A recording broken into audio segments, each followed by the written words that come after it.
Welcome, elevated viewers, to the second and final part of our interview with Mr. James Redfield, author of the international best-selling novel, The Celestine Prophecy, the first of what unfolded as his acclaimed Celestine series.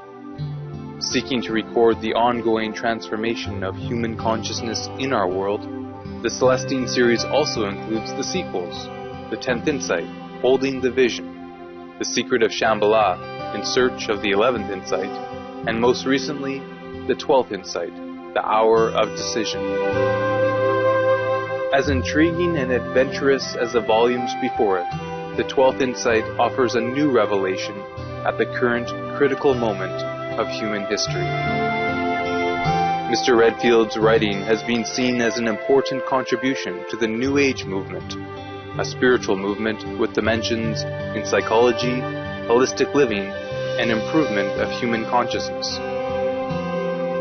For his forward-thinking work, Mr. Redfield was awarded the prestigious Medal of the Presidency by the Italian Senate, the Humanitarian of the Year Award from the International New Thought Alliance, and the World View Award from the Wisdom Media Group. During an interview with Supreme Master Television, Mr. James Redfield further described the meaning of truth in life as it relates to his newest book, The 12th Insight, The Hour of Decision. What's coming to us is the experience of this oneness with God. I call it a download because for me it was computer terminology. Yes. But that's also how it feels. In other words, at the ego level, we think we're smart or we're not smart. We have all these attitudes about ourselves and other people. We're defensive and protect ourselves and all those things.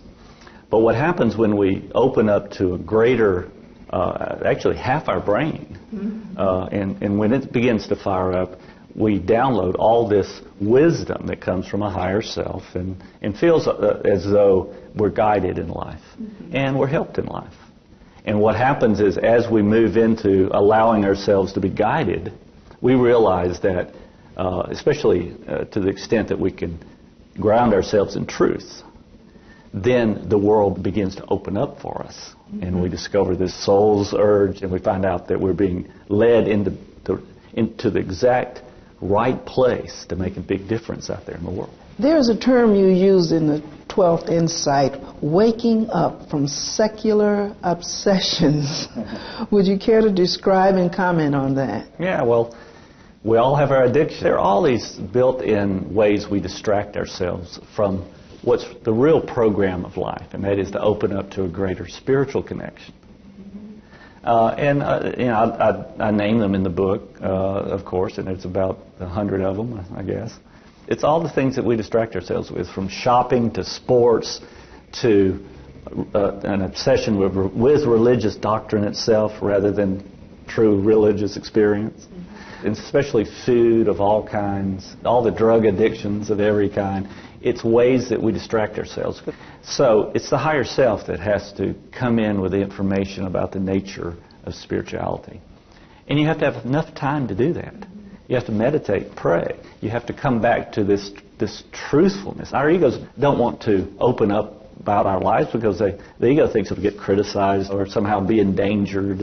And so our nature from the ego point of view is to don't open up, distract ourselves, go shopping when we feel bad, go get something more to eat when we feel bad, when we feel insecure, do all the things that in our world society at every level we've learned to do.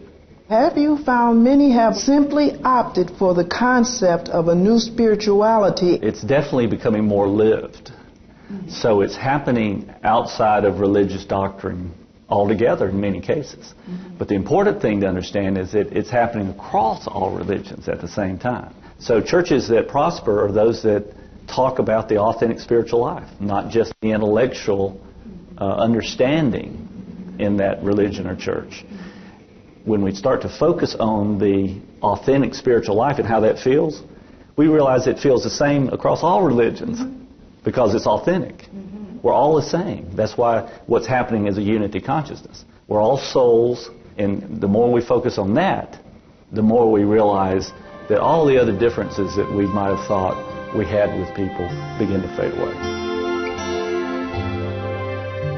Mr. James Redfield also elaborated on the new significance of truth and integrity as reflected in other realms such as science and technology, social life, and personal lifestyle. The discussion went on to topics such as the emerging new relationships between spiritual truth and science, and spiritual truth and karma. You also mentioned that in the last few hundred years, the focus of science has been on the outer material world. Recently, more scientists are starting to investigate spiritual matters, such as the connection between quantum mechanics and our consciousness. Do you foresee that science can play a more positive role in humanity's search for spiritual truth in the future, and how? Absolutely. I mean, science is moving in that direction. And not only just the modern physics, but every part of science, nutritional science, the science of the paranormal, science of our mental ability. Because when we have a spiritual awakening and we download this side that is wise and has guidance and clarity, things fire up in the brain, which can be mapped with brainwave graphics. The scientists are seeking to go in that direction. Good scientists, devoted scientists, are moving in that direction. And so there's more and more research.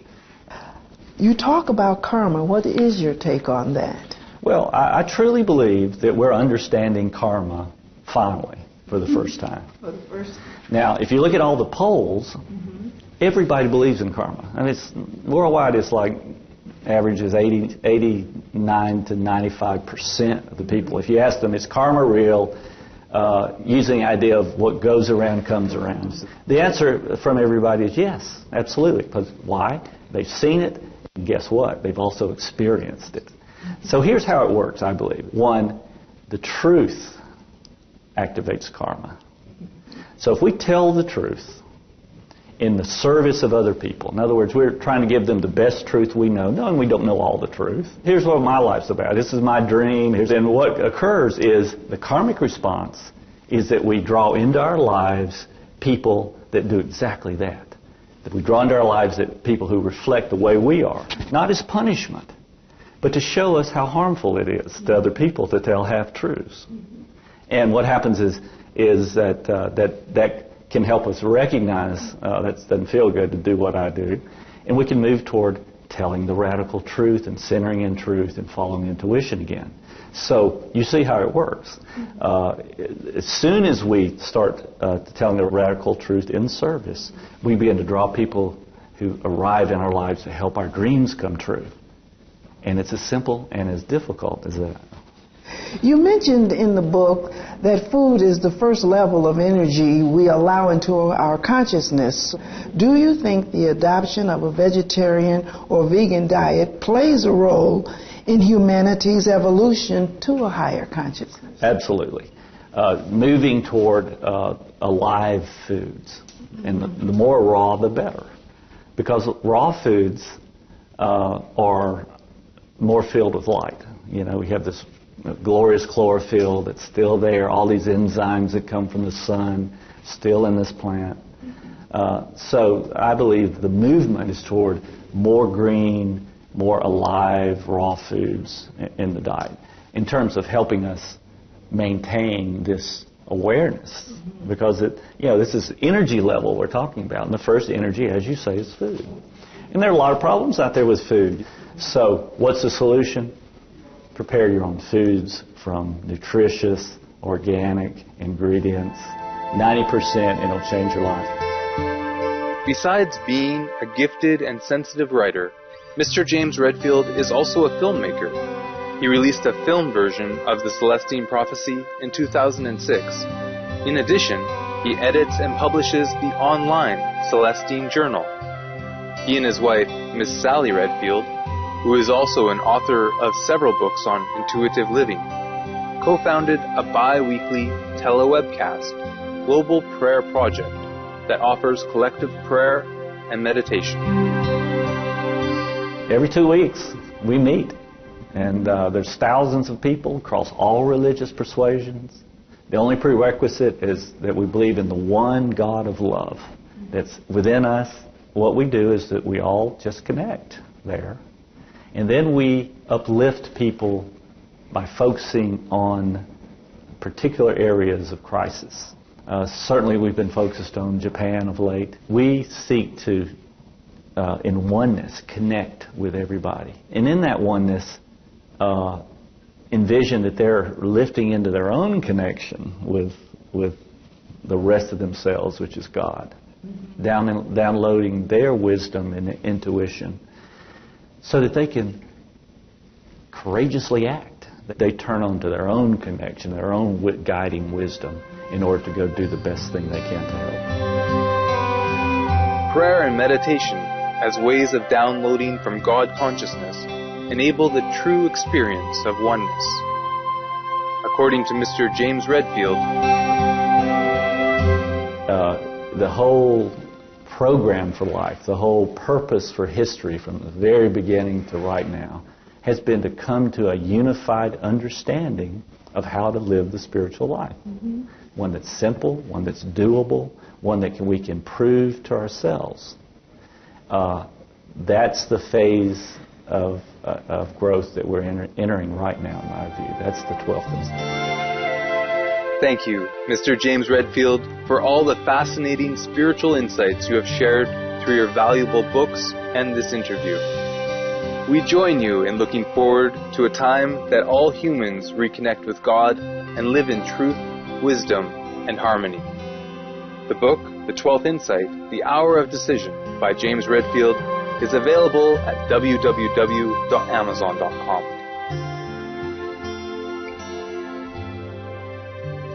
Gracious viewers, it was a pleasure to have you with us.